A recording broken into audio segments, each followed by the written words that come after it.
Assalamualaikum warahmatullahi wabarakatuh. Halo semuanya, saya Nurul Azmi Amalia dengan NPM 2159886 dari kelas mata kuliah Politik Pertanian C jurusan Agribisnis Fakultas Pertanian Universitas Siliwangi. Di sini saya akan membahas sedikit mengenai Undang-Undang Nomor 41 Tahun 2009. Undang-undang ini adalah undang-undang tentang perlindungan lahan pertanian pangan berkelanjutan. Undang-undang ini disahkan pada tanggal 30 Oktober 2009. Telah kita ketahui tentu adanya pertumbuhan penduduk, perkembangan ekonomi dan industri dapat mengakibatkan terjadinya degradasi, alih fungsi lahan dan fragmentasi lahan pertanian pangan. Hal ini tentu mengancam daya dukung wilayah secara nasional dalam menjaga kemandirian, ketahanan, dan kedaulatan pangan. Pembangunan ketahanan dan kedaulatan pangan perlu diselenggarakan melalui penyediaan dan penetapan lahan pertanian pangan berkelanjutan. Lahan pertanian memiliki peran dan fungsi strategis dalam penyedia pangan pokok masyarakat. Namun telah kita ketahui di kawasan perkotaan, upaya menjaga keberadaan lahan pertanian merupakan permasalahan yang cukup sulit diselesaikan.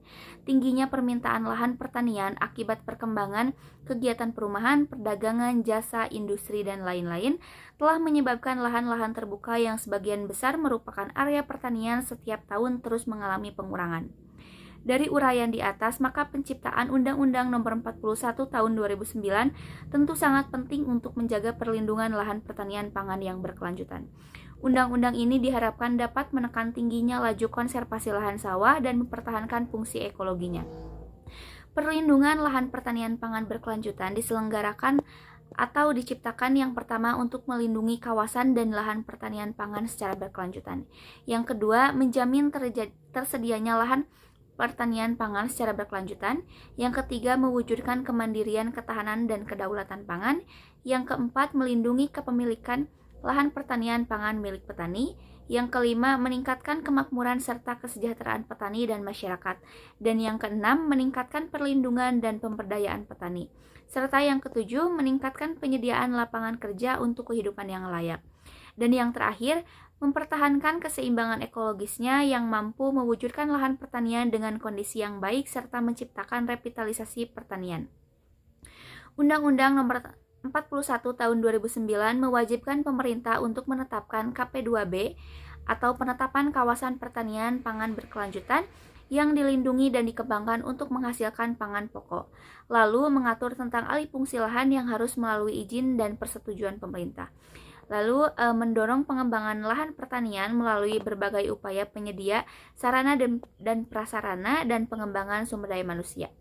Undang-undang ini juga membentuk kelembagaan untuk mendukung pelaksanaan perlindungan lahan seperti adanya Badan dan Dewan Ketahanan Pangan. Terciptanya undang-undang ini, konservasi lahan pertanian cukup melambat, lalu meningkatnya produksi pangan yang mana kesejahteraan petani juga ikut meningkat. Setiap penciptaan undang-undang tentu ada aturan turunan di dalamnya. Aturan turunan ini bertujuan untuk melengkapi ketentuan dalam undang-undang, menjelaskan cara pelaksanaannya, dan menentukan sanksi atas pelanggaran.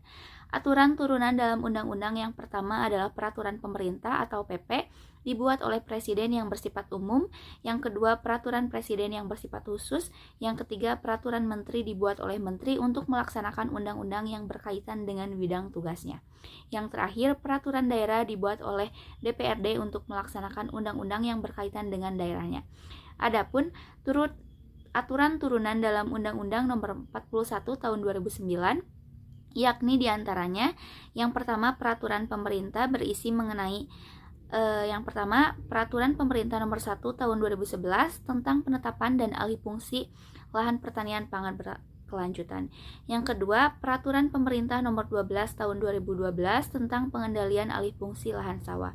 Yang ketiga, Peraturan Pemerintah Nomor 26 Tahun 2021 tentang penyelenggaraan bidang pertanian. Yang kedua, Peraturan Presiden diantaranya mengenai yang pertama, Peraturan Presiden Nomor 65 Tahun 2011 tentang Badan Ketahanan Pangan. Yang kedua, Peraturan Presiden Nomor 12 Tahun 2021 tentang Pembangunan Perkebunan Kelapa Sawit Berkelanjutan. Yang ketiga, Peraturan Menteri diantaranya mengenai yang pertama, Peraturan Menteri Pertanian Nomor 68 2013 tentang pedoman penetapan kawasan pertanian pangan berkelanjutan. Yang kedua, Peraturan Menteri Pertanian Nomor 10 2019 tentang pedoman konservasi tanah dan air pada lahan pertanian pangan berkelanjutan. Yang ketiga, Peraturan Menteri Agraria dan Tata Ruang atau Kepala Badan Pertahanan Nasional Nomor 14 Tahun 2021 tentang pedoman penetapan dan alih fungsi lahan pertanian pangan berkelanjutan. Yang keempat, Peraturan Daerah, saya mengambil bagian Jawa Barat dan Kabupaten Sleman. Yang pertama berisi Peraturan Daerah Provinsi Jawa Barat Nomor 27 Tahun 2010 tentang perlindungan lahan pertanian pangan berkelanjutan. Yang kedua, Peraturan Daerah Kabupaten Sleman Nomor 12 Tahun 2012 tentang perlindungan lahan pertanian pangan berkelanjutan. Aturan turunan ini tentu belum lengkap dan tidak saya sebutkan semuanya. Untuk mengetahui lebih lanjut bisa dilihat dari berbagai sumber, di antaranya website resmi Kementerian Pertanian mengenai Undang-Undang Nomor 41 Tahun 2009. Aturan turunan pada undang-undang juga tentu dapat berubah sewaktu-waktu, maka untuk mengetahui lebih lengkap dan jelas saya sarankan menggunakan informasi atau peraturan terbaru. Dalam pelaksanaan Undang-Undang Nomor 41 Tahun 2009 tentang perlindungan lahan pertanian pangan berkelanjutan, menurut saya tidak memberikan efek yang jera bagi pelaku perampasan lahan maupun perusak lahan pertanian, atau dapat dikatakan undang-undang ini tidak terlalu berjalan efektif. Hal ini tentu disebabkan oleh berbagai faktor, di antaranya yang pertama, kurangnya tingkat penegakan. Meski undang-undang ini memberikan kerangka hukum yang kuat untuk pelestarian lingkungan, namun dalam praktiknya penegakan hukum terhadap pelanggaran lingkungan masih sangat terbatas. Hal ini disebabkan oleh berbagai faktor, termasuk kurangnya sumber daya, kapasitas penegak, juga kesadaran masyarakat itu sendiri. Yang kedua, masih berhubungan dengan poin ke-1, yakni undang-undang ini tidak secara efektif mendorong keterlibatan masyarakat dalam upaya pelestarian. Hal ini dapat terlihat dari kurangnya program-program yang dirancang untuk melibatkan masyarakat dalam upaya pelestarian lingkungan, seperti program pendidikan lingkungan. Yang ketiga, sangat terlihat kurangnya koordinasi antara lembaga. Hal ini tentu menyebabkan tumpang tindih antara kebijakan dan program pengimplementasian. Yang keempat, kurangnya sanksi yang tegas. Hal ini menyebabkan kurangnya rasa tanggung jawab dan kepemilikan masyarakat terhadap kelestarian lahan pertanian. Mereka tetap melakukan segala cara untuk memenuhi kepentingannya, serta masih banyak faktor-faktor yang lain yang membuat undang-undang ini dianggap kurang efektif.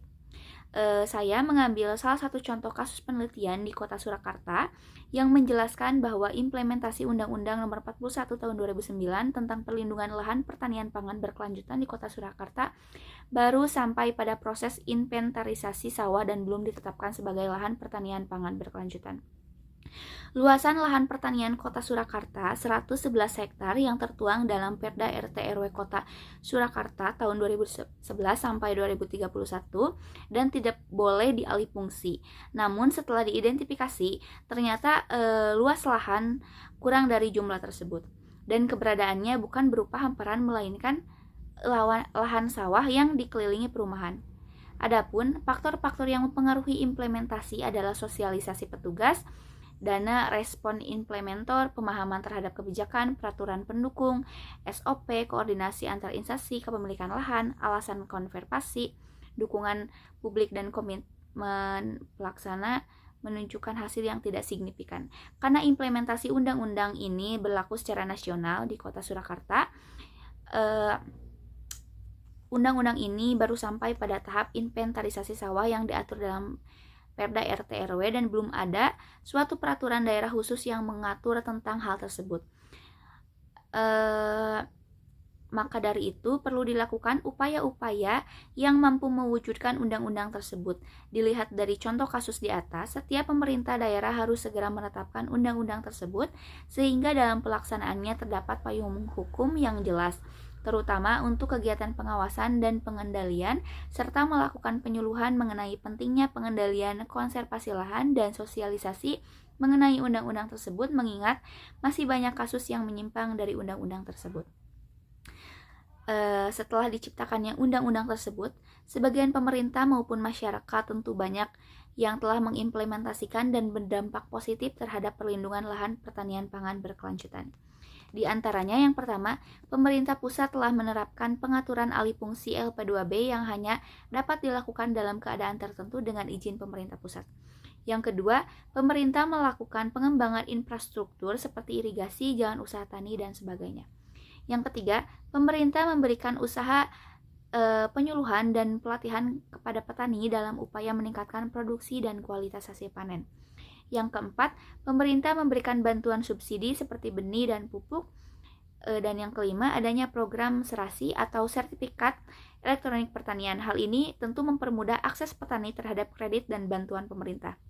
Yang keenam, pemerintah menerapkan disinsentif bagi pihak yang melakukan alih fungsi LP2B tanpa izin seperti denda, pencabutan izin usaha, pembongkaran bangunan. Mungkin sekian yang dapat saya sampaikan. Mohon maaf apabila terdapat kesalahan kata maupun informasi. Tentu untuk mengetahui pembahasan sebelumnya saya menggunakan beberapa sumber yang tersedia. Dan tidak lupa saya ucapkan terima kasih kepada dosen pengampu mata kuliah Politik Pertanian Bapak Rudiana yang telah memberikan saya kesempatan. Terima kasih. Wassalamualaikum warahmatullahi wabarakatuh.